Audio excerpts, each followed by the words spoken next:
In this video, we'll talk about the POPIT framework and why it's such a useful framework to be used in your analysis. In an earlier video, which I'll link in the description, we answered the questions of what is a business analyst and what is business analysis. We went into a bit of a detail around what those are, but part of that explanation that we gave in the video was we talked about how a business analyst is almost like an internal consultant. And part of what they do is they have to analyze where you are and have to map the journey to where you want to be. So the desired change of the business from business needs, the as is, to the desired state. Now, the POPIT framework is a very useful framework for gap analysis. It gives you a sense and makes sure that you cover all your bases, so to speak, about have you considered all of the elements of what we call the business system. It's very easy to think of what technological changes do we need to make? Do we need to upgrade our systems? Do we need to develop some software? But there's always going to be an impact on other areas of the business. If you look on the screen, we've got the POPIT framework here, and the POPIT stands for people, processes, organization, and IT. And with respect to IT, let's look at that. If you make a change to IT, there undoubtedly are going to be some changes to your business processes. There might be something that you have to do there. There's some work, some analysis that you have to do, maybe restructure things, and that in turn means maybe you'd have to retrain some people, upskill them. Now, it could be quite a small exercise, small business change. Maybe you buy a SaaS solution off the shelf, and it's just a quick demo of that piece of software, or people just get a bit of a learning curve and then they're off to the races. But it might be as well that if it's a more bespoke system or a larger piece of change, again, correspondingly, there might be a larger impact on the business, on the people side. So you might actually have to formulate an actual training program or schedule some time out in the day, people's BAU time. So, figuring out the impacts on the business that might have, just to ensure that they're brought up to speed, taken on the journey of business change, and that change is delivered effectively and seamlessly into the organization. It's a very, very powerful framework, and it just keeps your thinking hat on, makes you think, what do I need to consider from the people element? Maybe if you're in a large organization, who do I need to engage from the people element? Who do I need to let them know that this change could be coming? What analysis do I have to do or perform in this particular area? So it's just a great tool that can be used to make sure that your initial investigation, you don't just focus on defining requirements or modeling processes, but you take a holistic approach to avoid any issues down the line. The last thing that you want to happen is you think that you've got your bases covered, you bring in some change, and then you find that there's actually knock-on effects elsewhere that causes pain and problems, and that means that you have to spend even more resource, more time, more effort to analyze those changes. Now, if you're in a smaller business, if you're a solopreneur, again, it's just a great way to think about your business. Now, you're wearing all the hats anyway. In this channel, we want to give you the tools to empower you, to help you to grow and work on your business and not just in your business. Again, the POPIT framework could be really useful in thinking, well, from a people perspective, what can I do? What can I outsource? What am I doing for my processes?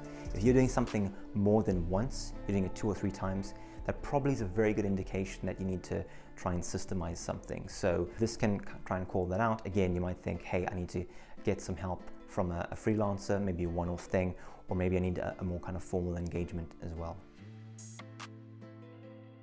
Now, with the framework, we always advise our clients, and whenever I've been involved in any business change, I always start with the process. The process is critical. It's how you transform anything, any input, whether it's digital or physical input, into something of value to your clients or value to the stakeholders, because sometimes they're not external clients, but they're internal stakeholders.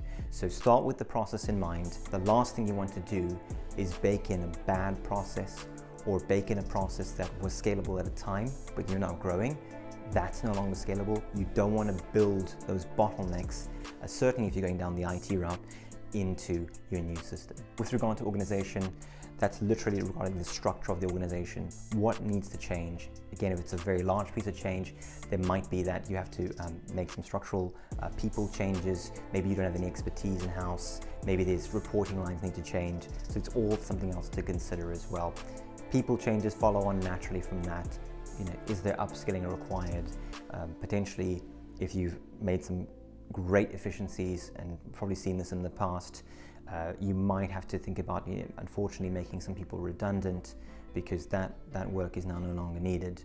We have always said in another video, which we'll link, that it's really critical, and the thing that is underestimated the most is actually human resources, strategic human resource management. So rather than making people redundant, if you can avoid it, then think about how you can keep the headcount the same but upskill the people, and you should be able to even scale the business, get more volume through there as well. And of course, the final part of the POPIT triangle is IT. So IT is probably more of an older term, but we think of anything that is technology related. It could be your own tech, it could be other platforms that you're using. Right now, you're probably watching this on a device. You're using one platform, or maybe it's iOS. You're watching on YouTube, which is another platform. So it's just having consideration for what are the changes that need to take place from a technological standpoint. And again, always considering and answering the question, what is it that you are seeking to achieve? What's your outcome? Your outcome is not to build a new IT system. Your outcome is to have more scalability, increase automation, maybe reduce manual effort and time and bottlenecks and dependencies between departments, or even between, if you're working with externals and third parties, maybe there's an integration piece there as well. So there's a number of different use cases, but hopefully from this video you can see that with the POPIT triangle, it really does cover the bases, whether you're a solopreneur, an entrepreneur, whether you've got a small to medium-sized business, or whether you're in typically the organizations that we consult in. If you're in a larger organization as well, it just becomes even more important. And although it's very simple, it's very, very easy to forget. It's very easy to just consider the technology aspect of things and not really take your people on the journey with you at all levels of the organization. Again, this is a very important aspect with it. If you're looking at a senior business analyst or a senior consultant, they should really be also guiding you on that factor as well, of what are the change elements you need to consider, how do you communicate that to your partners, your suppliers, your customers. Take them on the journey as well. It really is about being as transparent as possible. So hope you liked the video. Again, if you did get some value, please hit the like button, comment below, hit the dislike button if you didn't like it. We want feedback. Feedback's a gift. So thank you for watching, and we'll see you in the next one.